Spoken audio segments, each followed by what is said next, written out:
ಈ ಮಠ ಸದಾ ಕಾಲ ಸರ್ವರಿಗೂ ಸುಸ್ವಾಗತವನ್ನು ಕೋರುವಂತಹ ಮಠ. ಇವತ್ತೇನು ಆಸನವನ್ನ ಹಾಕಿದ್ದೇವೆ ಅವೆಲ್ಲವೂ ತುಂಬಿದ್ದಾವೆ. ಇಲ್ಲಿ ಬಂದಿದ್ದೀರಿ, ತಾಯಿಂದರು ಬಂದಿದ್ದಾರೆ.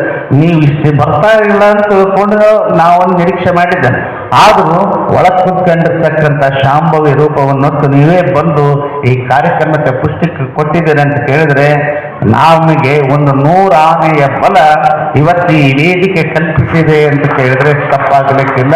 100 ಕಿಲೋಮೀಟರ್, 500 ಕಿಲೋಮೀಟರ್, 1000 ಕಿಲೋಮೀಟರ್ ಎಲ್ಲೇ ದೂರ ಹೋದ್ನಪ್ಪ ಅಂದ್ರೆ ಒಬ್ಬ ತಾಯಿ ಏನ್ ಮಾಡ್ತಾಳೆ ಅಂತ ಕೇಳಿದ್ರೆ ನನ್ನ ಮಗ ಊಟ ಮಾಡೇನೋ ಇಲ್ಲವೋ ಅಂತ ತಿಳ್ಕೊಂಡು ಇಲ್ಲಿ ನೆನೆಸಿದರೆ ಅಲ್ಲಿ 1000 ಕಿಲೋಮೀಟರ್ ದೂರದ ಇರತಕ್ಕಂಥ ವ್ಯಕ್ತಿಗೆ ಬಿಕ್ಕಳಿಕೆ ಬರ್ತಾವ. ನಮ್ಮ ಅಮ್ಮ ನೆನೆಸಾಳ ಅಂತೇಳಿ ಒಂದು ಸ್ವಲ್ಪ ನೀರು ಕುಡಿದ್ಬಿಟ್ನಪ್ಪ ಏಕದಮ್ ನಿಂತ್ಕೊಂಡ್ಬಿಟ್ಟು. ಇದಕ್ಕೆ ಕಲೆಕ್ಷನ್ ಇದೆ. ಅದಕ್ಕೆ ಎಲ್ಲಿದೆ ಕಲೆಕ್ಷನು? ಆ ಭಗವಂತ ಕೊಟ್ಟಿರುವಂತ ಕಲೆಕ್ಷನು ನಾವು ಉಳಿಸಿಕೊಂಡು ಹೋಗಬೇಕು. ನಮ್ಮ ಇರುವಿಕೆಯ ಅರಿವನ್ನು ನಾವೆಲ್ಲ ಅರಿತುಕೊಂಡು ನಾವು ಭೌತಿಕದಲ್ಲಿ ಎಷ್ಟೇ ಸಮಯವನ್ನು ಕೊಟ್ಟಾಗ್ಯೂ ಕೂಡ ಆಧ್ಯಾತ್ಮಿಕ ಚಿಂತನೆ, ಭಕ್ತಿ ಸಂಗೀತ, ಅನೇಕ ಸಮಾಜ ಸೇವೆಗೆ ನಮ್ಮನ್ನು ನಾವು ತೊಡಗಿಸಿಕೊಂಡಾಗ ನಾವು ಸತ್ತಾಗ ನಮ್ಮ ಶರೀರ ಭಾರಾಗದು ದೊಡ್ಡದಲ್ಲ, ನಾವು ಸಮಾಜಕ್ಕೆ ಭಾರವಾಗಬಾರ್ದು ಅನ್ನುವಂಥ ಮಾತನ್ನ ಎಲ್ಲರೂ ನೆನಪಿಟ್ಕೋಬೇಕು. ನಮ್ಮವರು ಯಾವುದೇ ಧರ್ಮ ಜಾತಿ ಭೇದ ಇಲ್ಲದೆ ಎಲ್ಲರನ್ನು ಒಗ್ಗೂಡಿಸಿ ಈ ಕಾರ್ಯಕ್ರಮಗಳನ್ನು ನಡೆಸಿಕೊಂಡಿರುತ್ತಾರೆ. ಇದೇ ತರ ಇನ್ನೂ ಹೆಚ್ಚಿನ ಕಾರ್ಯಕ್ರಮಗಳು ನಡೀಲಿ, ಮಠದಲ್ಲಿ ಭಾವೈಕ್ಯತೆಯಿಂದ ಎಲ್ಲ ಕೂಡಿ ಎಲ್ಲ ಧರ್ಮಗಳು ನಡೀಲಿ ಅಂತ ಆಶಿಸುತ್ತಾ ನನ್ನ 2 ಮಾತುಗಳಿಂದ ಮಾಡ್ತೀನಿ. ಇವತ್ತು ವೇದಿಕೆ ನೋಡಿದಾಗ ಇದೊಂದು ಭಾವೈಕ್ಯತೆ ಬೇಕು.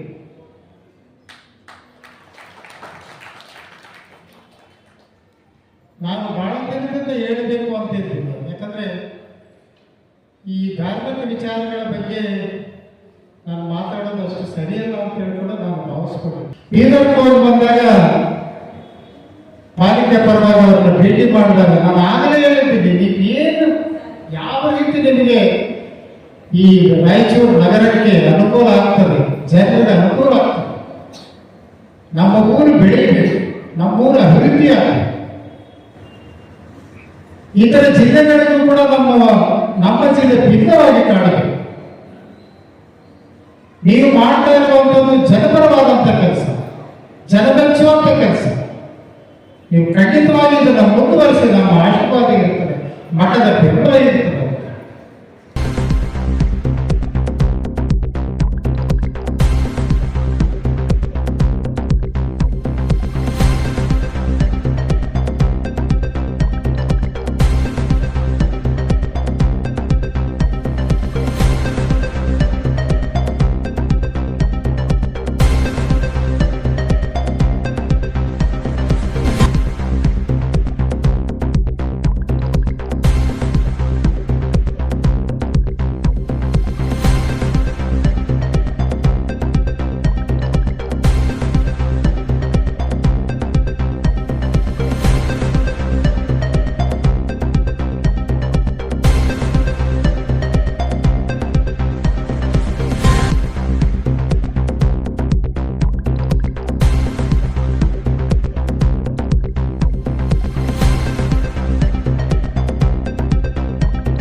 ಎಟ್ಟು ಗುಣಗಳ ತೊಳೆದು ಶುದ್ಧನಾದನು. ಎಟ್ಟು ಗುಣಗಳ ತೊಳೆದು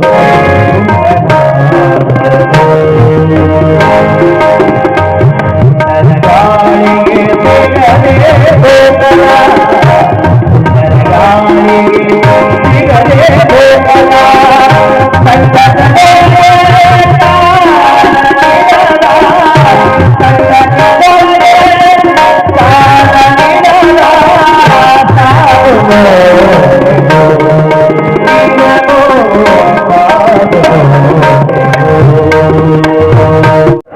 ಭಾರತದ ಆತ್ಮ ಆಧ್ಯಾತ್ಮ, ಭಾರತದ ಆತ್ಮ ಆಧ್ಯಾತ್ಮ, ಆಧ್ಯಾತ್ಮವಿಲ್ಲದ ವಿದ್ಯೆ ಅದು ರಾಮನಿಲ್ಲದ ಅಯೋಧ್ಯೆ. ಆಧ್ಯಾತ್ಮವಿಲ್ಲದ ವಿದ್ಯೆ ಅದು ರಾಮನಿಲ್ಲ ಅದೇ. ಅದಕ್ಕೆ ಬಹಳ ಚಂದ ನಮಗೆ ಹೇಳಬೇಕಾಗಿತ್ತು ಅಂದ್ರೆ 50,000 ರೂಪಾಯಿ ಮೊಬೈಲ್ ಅದ. ಎಷ್ಟದ? ಇದು ನಾನು ನಾಲ್ಕು ಬಿಡ್ಬಿಟ್ಟೆ. 50,000 ರೂಪಾಯಿ ಮೊಬೈಲ್ ಅದ, ಇದರ ಕರೆನ್ಸಿ ಇಲ್ಲ ಅಂದ್ರೆ ಏನ್ರಿ ವೇಸ್ಟ್.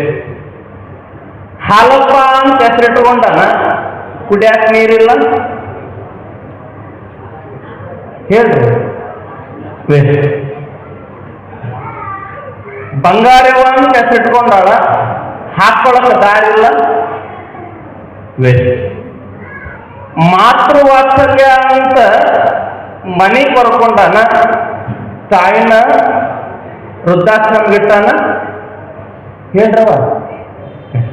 ಅದಕ್ಕೊಂದು ಕಡೆ ಅನುಭವಿ ಬರ್ತಾರೆ. ಏನಿದ್ದರೇನು ನಿಜ ಬೋಧೆ ಹೊಂದಿರದರೆ ಕಾನನದ ಬೆಳಗಿದಂತೆ ಎಲ್ಲವೂ ಕೂಡ ನಿಷ್ಫಲ, ಎಲ್ಲವೂ ಕೂಡ ನಿಷ್ಫಲ. ಬದುಕಿನೊಳಗೆ ಏನಿದ್ರು ಬಹಳ ಸಂತೋಷವಾಗಿ ಬದುಕಲಿಕ್ಕೆ ಸಾಧ್ಯ ಅನ್ನೋದನ್ನ ನಾವು ತಿಳ್ಕೊಂಡಿಲ್ಲ ಅಂದ್ರ ಇದು ಬಂದು ವ್ಯರ್ಥ ಅಂತ ಹೇಳ್ತಾರೆ ಶರಣರು. ಅಂತ ಅರ್ಥ ಕೊಡುವ ವೇದಿಕೆಯನ್ನು ನಿರ್ಮಾಣ ಮಾಡಿದ ಮಠ ಅದು ಕಿಲ್ಲಿ ಬೃಹನ್ ಮಠ ಅನ್ನೋದನ್ನ ನಾವು ಯಾರು ಕೂಡ ಮರಿಬಾರದು.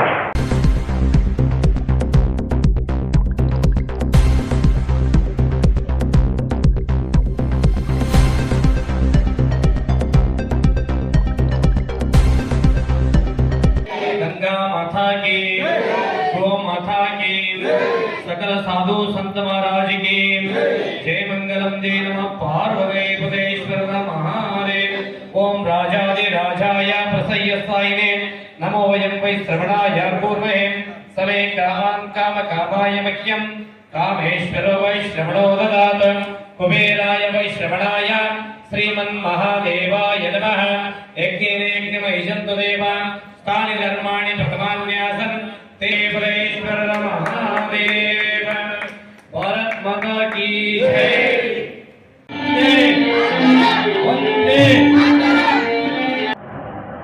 ಗಾಳಿ ನಿನ್ನ ಅಧೀನವಲಯ, ಗಾಳಿ ಬಿಟ್ಟಾಗ ತೂರಿಕೋ ನೋಡಿ ಎಲ್ಲರೂ. ನಾವು ಗಾಳಿ ಬಿಡಂದ್ರೆ ಬೀಳ್ತದ. ಫ್ಯಾನ್ ಆದ ಕರೆಂಟ್ ಆದ ಸರಿ ಇಲ್ಲ ಅಂದ್ರೆ ಮಳೆ ನಮ್ಮ ಅಧೀನ ಅದ ಇಲ್ಲ, ಜನ ನಮ್ಮ ಅಧೀನ ಅದ ಇಲ್ಲ, ಮರಣ ನಮ್ಮ ಅಧೀನ ಅದ ಇಲ್ಲ. ಯಾವ ನಮ್ಮ ಅಧೀನ ಇಲ್ಲ. ನಂದು ನಂದು ನನಗಾಗಿ ಎಲ್ಲವೂ ನಂದನ್ನು ಭ್ರಾಂತಿಯೊಳಗೆ ನಾವೀರಿ. ಈ ಭ್ರಾಂತಿಯನ್ನು, ಸಂಸಾರ ಎನ್ನುವ ಭ್ರಾಂತಿಯನ್ನು ಬಿಟ್ಟು ಇಂಥ ಶರಣರ ಮಹಾತ್ಮರ ದರ್ಶನ ಮತ್ತು ಅವರ ಪ್ರವಚನ ಕೇಳೋದ್ರಿಂದ ಮಾನವ ಜನ್ಮ ಪಾವನ ಆಗೋದ್ರಲ್ಲಿ ಯಾವ ಸಂದೇಹವಿಲ್ಲ. ಅಲ್ಲ ಎಂದೋಗ ನಾವು ಪುರಾಣಕ್ಕೆ ಇವತ್ತು ಸರಿಗಮ ಪದ್ಧತಿ ಸಾಧವಲ್ಲ ಬರೋದಲ್ಲ ಅಲ್ಲ ಹೆಂಗದ. ಇವತ್ತು ಅದೇ ಟಿವಿನೇ ಜಗತ್ತಾಗ್ಬಿಟ್ಟದ ಎಲ್ಲರಿಗೂ. ಅದು ಇಂಥ ಸ್ಥಿತಿ ಒಳಗೆ ಇಷ್ಟು ಜನ ಸೇರಿದೆ ಅಂದ್ರೆ ಬಹುಶಃ ನಾವೆಲ್ಲರೂ ಜೋರಾದ ಚಪ್ಪಾಳೆ ಹೊಡಬೇಕು. ಅಂದ್ರೆ ನಿಜವಾದ ಬೀಜಗಳು 3 ಥರ ಬೀಜಗಳು ತೆಗಿತಾರಂತ ಬಿತ್ತಕ್ಕೆ. ರಾಶಿ ಬೀಜ ಬೇರೆ, ಉಣಕ್ಕೆ ಬೇರೆ, ಗಾಳಿ ತೂರೋ ಬೇರೆ. ಇವು ಯಾವಂದ್ರ ಬಿತ್ತ ಬೀಜಗಳು. ನೀವೆಲ್ಲ ಬಿತ್ತ ಬೀಜಗಳಂದ್ರೆ ಬಹುಶಃ ತಪ್ಪಾಗ್ಲಿಕ್ಕಿಲ್ಲ ಇದು.